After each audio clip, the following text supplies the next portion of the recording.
I had some great news on the 28th of September.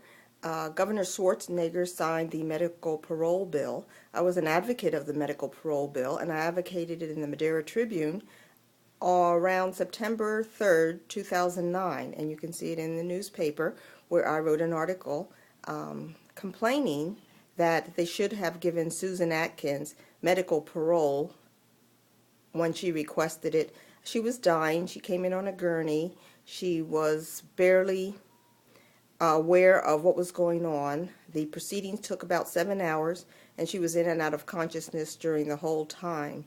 The parole board decided to deny her request for medical parole, and she returned back to the prison. That, of course, involves a lot of money. It involves security guards, custody officers who are going to escort her everywhere, to and from hospital visits. She has special nursing care, highly qualified nurses there to take care of her needs 24 hours a day. While she's in the special housing, she'll get in a skilled nursing facility, and it involves every time she has a medical appointment, of course, she has to go in an ambulance, and that's ambulance costs and costs for all of the ambulance assistants and any custody officers that go with her.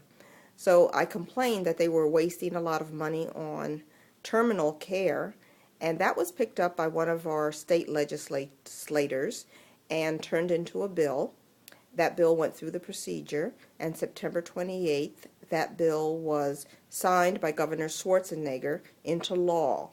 So that was my advocacy, and it was successful, and I'm very proud of it because it will save potentially millions of dollars in the next year or two in just terminal costs for inmates who are no longer a threat to society, who are basically dying within a short time, and they can be paroled, put into outside nursing homes, which are much less costly, and also put into the care of their loved ones who also may have insurance or other ways of paying for terminal care.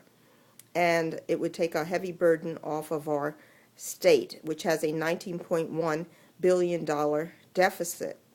Now, I am running against Mr. Denham, who could have, you have to have the ability to think of the things that the state needs, and I think I have shown repeatedly in the past that I do have the ability to cut the deficit, and this will take a large chunk out of continuing costs that cause our deficit to go up and up every year, now at $19.1 billion deficit and a $500 billion shortfall for state retirement. So I hope you will vote for me, Loraine Goodwin, for Congress, 19th Congressional District, on November 2nd. I'm sure you'll be happy with my representation.